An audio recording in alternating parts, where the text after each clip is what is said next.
Welcome back to Wreaking More Joy. I'm Janet Dalgleish, and in this season, Rekindle, we are exploring the bones of how women can rekindle the romance with our purpose, our joy, and our personal power, especially in our working lives. And today, I want to talk about something really tender, really human, something that can hit us really hard in our hearts. And that is this deep longing that so many of us carry, the longing to contribute, to be useful, to matter, not in an abstract way, but in a way that feels solid and physical and three-dimensional, a way that feels real in the body, but oh my gosh, how easily that longing becomes tangled up with our own sense of worthiness, especially when we can't see clear, measurable evidence of the good we're doing in the red hot moment, and also how it becomes tangled up with the systems that tell us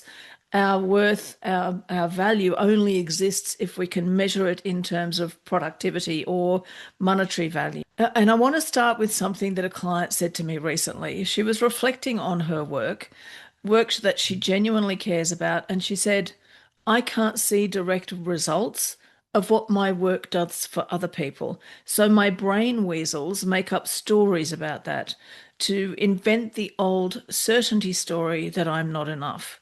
In the last episode, we talked about this concept of how brains love certainty and hate uncertainty, and they will do everything to cling on to certainty, even when that certainty is harmful to us.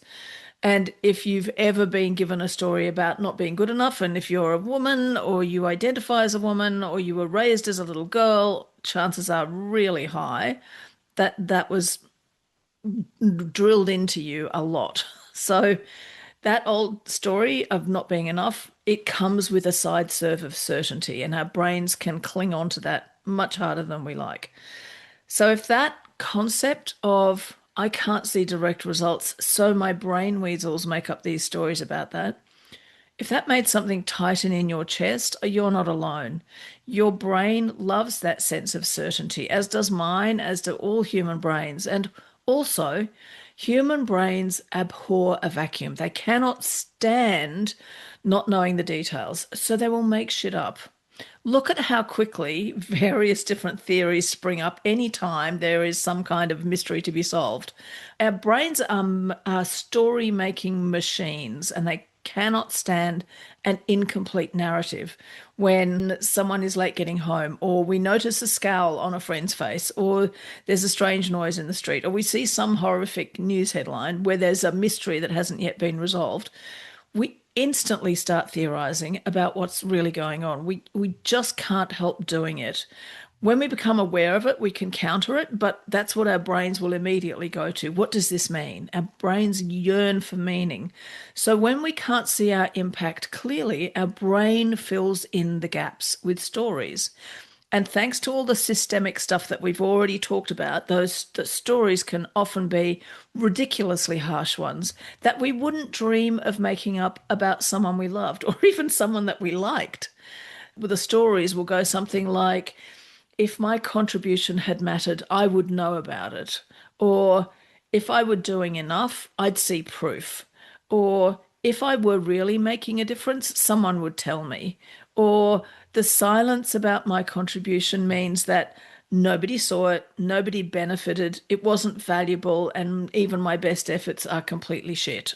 So, this is where our inborn and beautiful longing to contribute gets quietly but devastatingly twisted into a demand to prove our worth. Not imposed from outside, the system that created it comes from outside, but now it starts stabbing at us from within. So, in our last episode, we talked about the solar principle, and you guessed it, this week I want to talk about its opposite number and its closest partner, the lunar principle. The solar principle is that thing, that yearning that pulls us forward into authentic self expression. The lunar principle is linked to the moon, and in astrology and myth, moon represents our yearning for feelings of connection, of belonging, emotional resonance, and being held in a relationship, the feeling of coming home. to ourselves as well as within our lives. And Moon asks questions, the lunar principle asks questions like, am I connected? Do I even matter to anybody else? Am I felt by those with whom I seek to connect? And that yearning is not a flaw and it does not indicate weakness.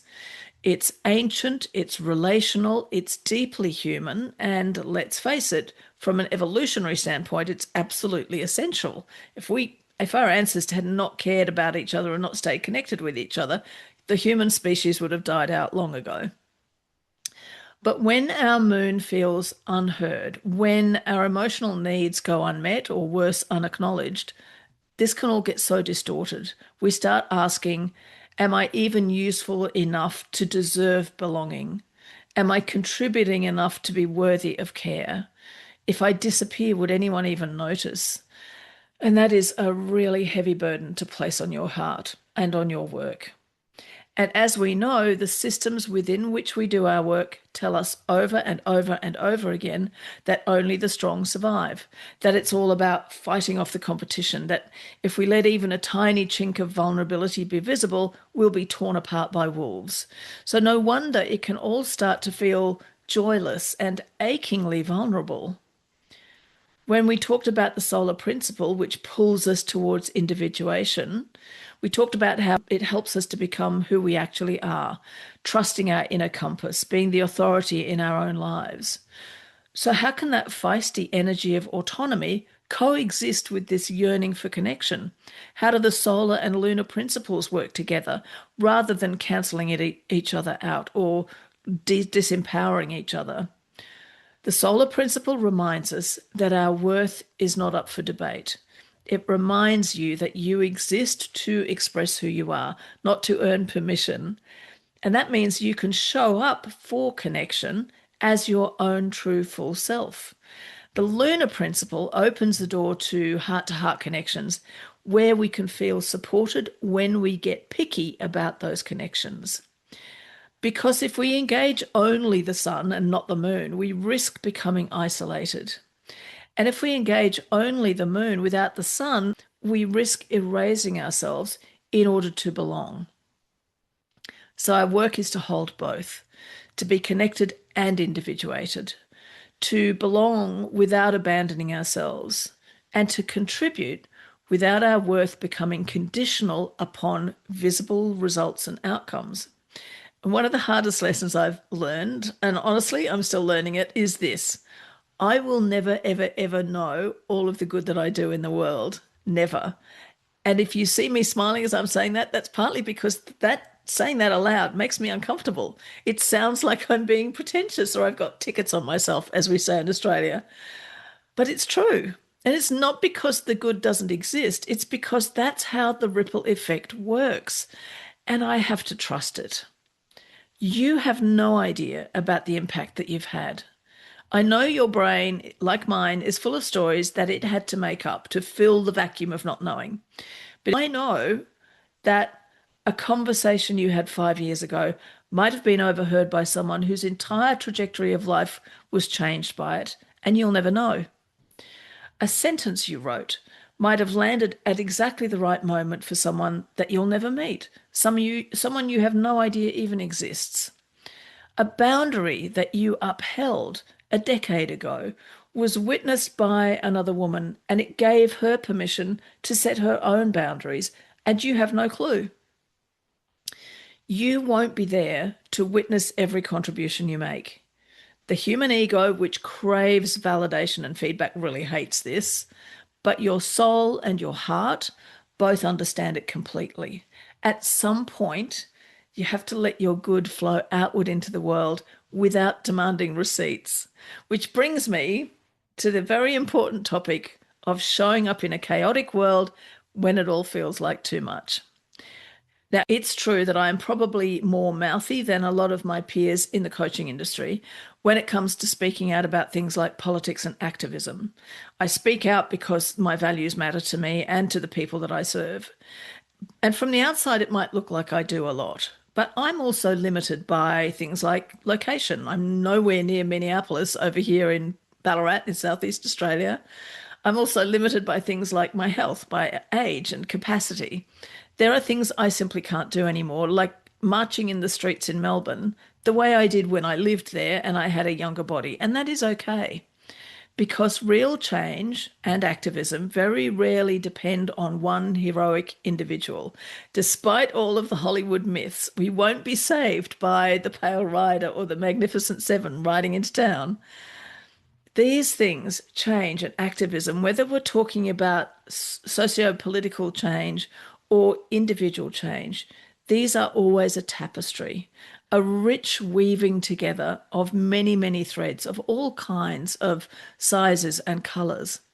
In fact, in many spiritual and magical traditions, altar cloths are made from multicolored or embroidered or layered fabrics for this reason.